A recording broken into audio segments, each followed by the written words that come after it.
Bagaimana kabarnya pada hari ini? Baik ya. Sehat-sehat semua ya. Walaupun berpuasa, kami harapkan Bapak Ibu tetap dalam keadaan sehat, semangat dalam menjalani bulan puasa.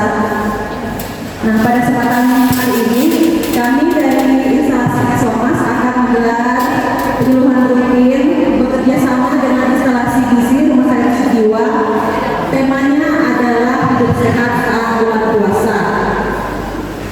Pada saat bulan puasa ini banyak sekali kendala-kendala yang kita hadapi, baik dari segi kesehatan, baik dari segi niat. Padahal puasa itu adalah suatu kewajiban. Walaupun menjalani ibadah puasa, kita harus selalu tetap semangat, kita dapat terus melaksanakan kewajiban kita dengan sebaik-baiknya. Pembicara kami pada kesempatan kali ini adalah Ibu Intan Novianti dan nutrisionis instalasi gizi.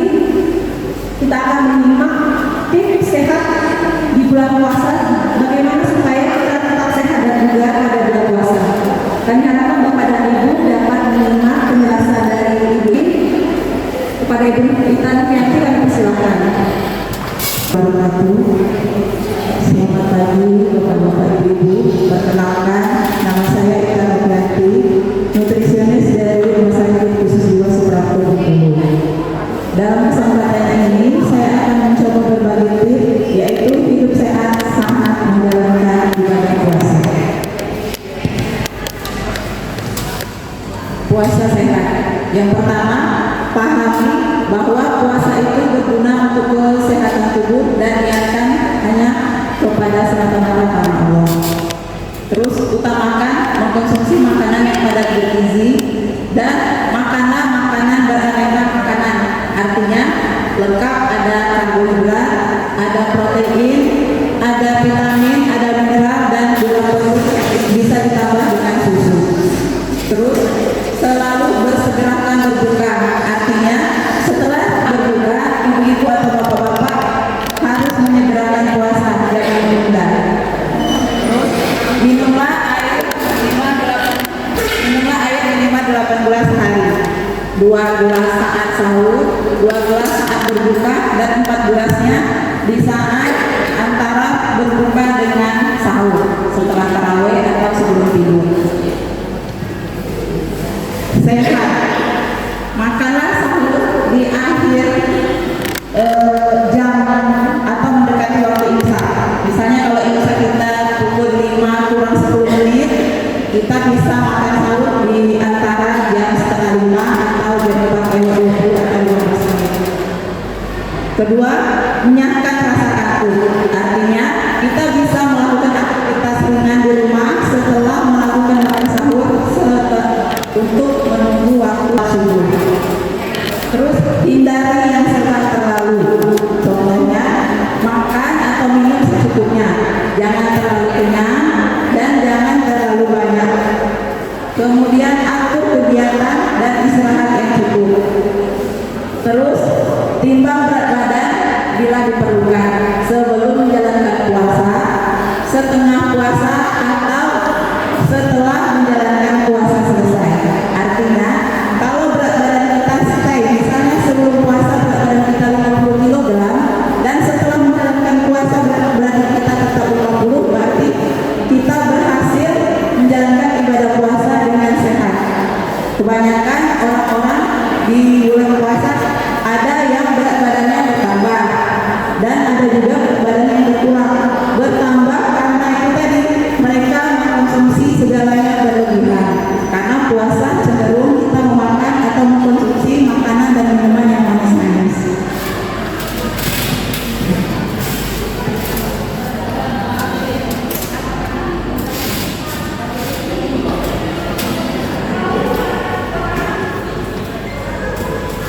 Puasa.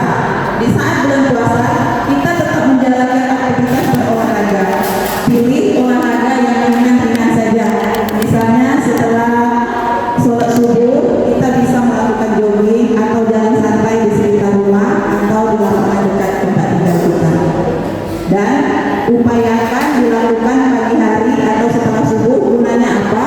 Untuk menghindari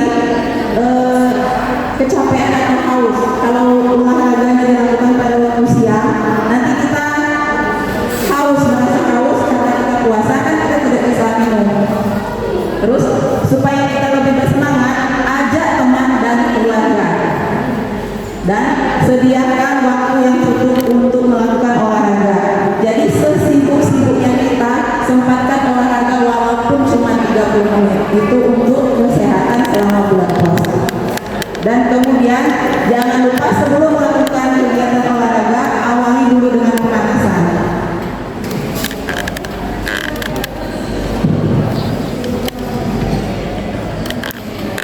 Bila perlu, olahraga gunakan alat bantu, misalnya menggunakan barbel atau beban yang saja, bisa yang 1 kilo, bisa yang 2 kilo, tergantung kemampuan tubuh dan kebiasaan yang dilakukan kita sebelum menjalankan ibadah puasa.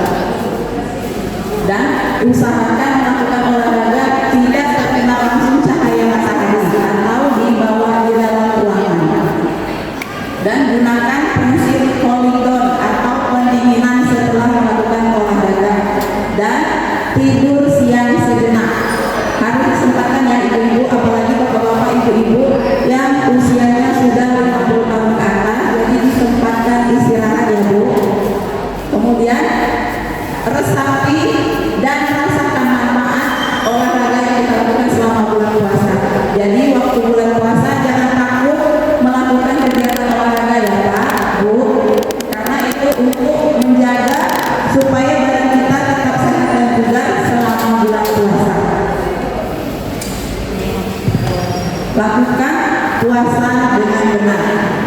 Makan dan minum yang cukup, sekitar 8 sampai 10 gelas sehari. Usahakan untuk minum yang cukup, meski tidak haus pada saat sahur, dan 12 pada saat berbuka, dan 14 saat malam hari seperti tadi yang saya sudah sebutkan di awal-awal saya sampaikan.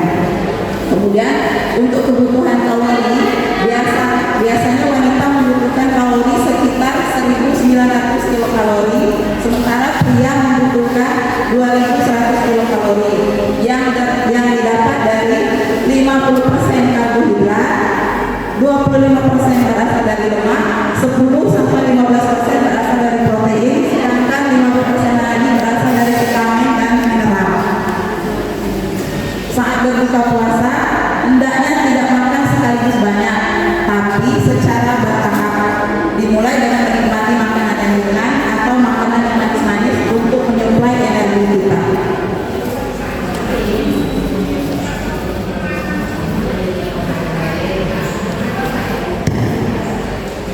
Lakukan puasa dengan benar dengan cara saat sahur dianjurkan selambat mungkin, kira-kira setengah jam sebelum imsak. Tapi ingat, sebaiknya makan sahur dan tidak terlalu kenyang, kira-kira sepertiga dari kebutuhan kalori sehari.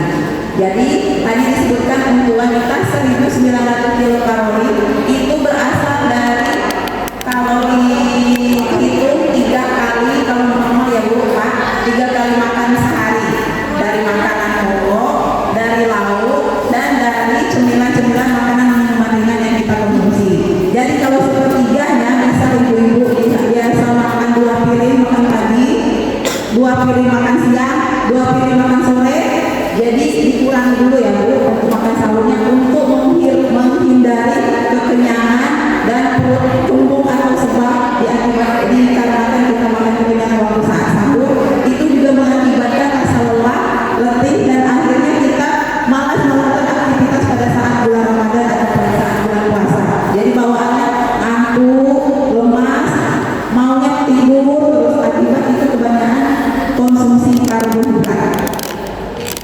Terus jika tidak bisa makan nasi dalam jumlah yang cukup banyak karena ada perubahan pada lambung dan gerakan khusus, cobalah untuk makan cemilan. Untuk mencegah segelit, sebaiknya sayur dan buah dikonsumsi setiap hari.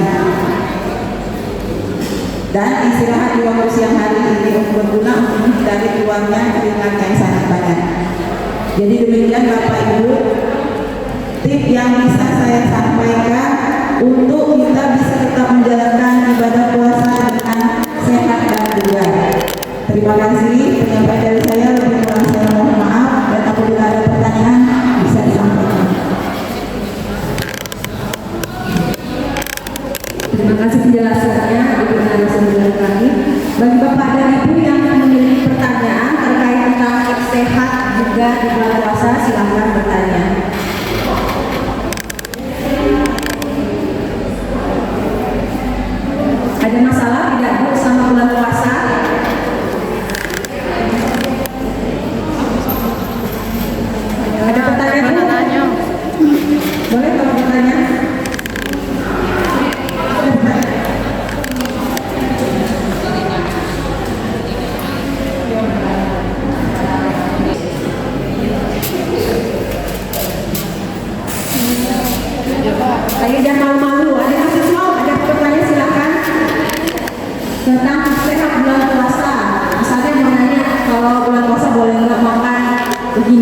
ini apa gizinya kandungan gizinya dari makanan-makanan sukaan tersebut boleh namanya.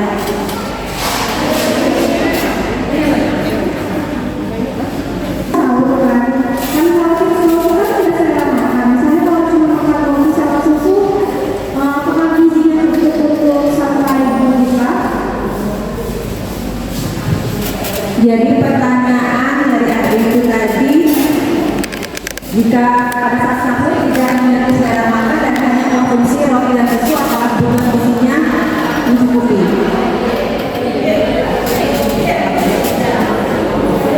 Terima kasih. Langsung dijawab sama siapa namanya? Siapa? Oh ya, baik, terima kasih. Saya akan mencoba menjawab pertanyaan dari adik Nova. Apakah makan roti dan minum susu sudah mencukupi nilai gizi pada saat sahur dan apakah kuat untuk menjalankan ibadah puasa selama seharian? Saya jawab yang kedua dulu ya. Apakah kuat untuk menjalankan ibadah puasa sampai sore? Kalau sekarang saya kembali kepada adik Nova. Apakah adik Nova kebiasaan makan paginya seperti itu? Setiap hari makan roti dan minum susu 1 gelas? Apakah kuat seharian tidak makan apa-apa? Kuat. Berarti yang itu sudah terjawab ya. Kuat. Kalau kembali kepada apakah mencukupi gizi atau belum? Yang jelas belum. Tetapi kalau mengkonsumsi rotinya dilengkapi dengan telur, terus ada sayurnya, terus dimasukkan lagi ditambahkan tomat atau irisan timun, mungkin bisa mencukupi. Bukan mungkin, bisa mencukupi zat gizi, tetapi kita harus cek lagi besar porsi yang ada kita makan. Misalnya kalau roti tawar 1 lembar, biasanya makan berapa lembar? 2 lembar. Kalau 2 lembar ditambah telur 1, terus ditambahkan sayur dan ditambahkan lagi irisan ketimun, tomat, insya Allah bisa mencukupi karena karbohidratnya dari roti, terus proteinnya dari telur dadar atau ceplok, terus protein dan vitaminnya dari telur dan vitaminnya dari sayur dan buah, ya.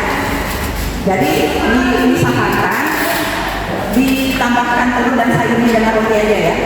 Itu biasanya roti dicampur selai atau memang pakai telur sejenis sandwich, dibikin kayak sandwich pakai telur aja, pakai selai. Kalau bisa diusahakan, kalau selai itu kan dia cuma ada kandungan gula.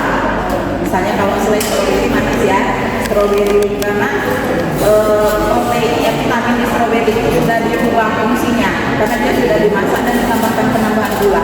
Jadi larinya karbohidrat juga.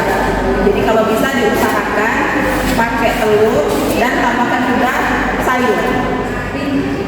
Bisa dipahami? Ya, terima kasih.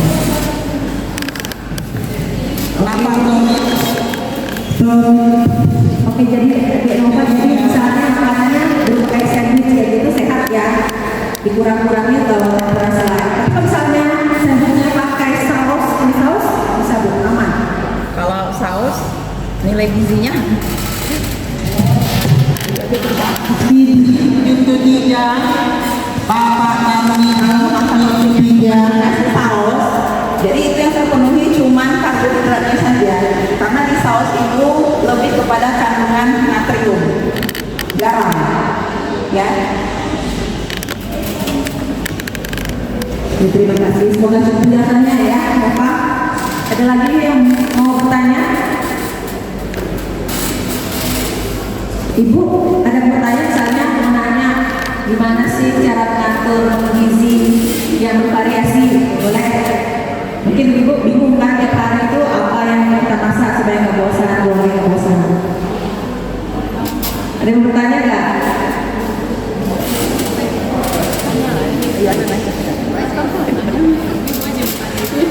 Bisa bu dijawab bu pertanyaannya. Cara mengatur gizi supaya bervariasi di keluarga supaya tidak bosan.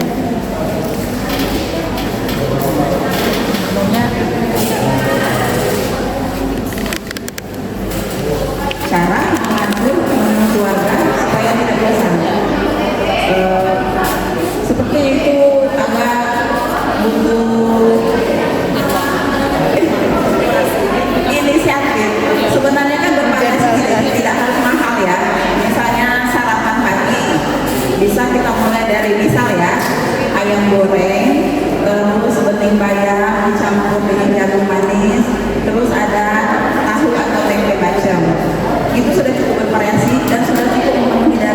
karbohidrat, protein, dan vitaminnya.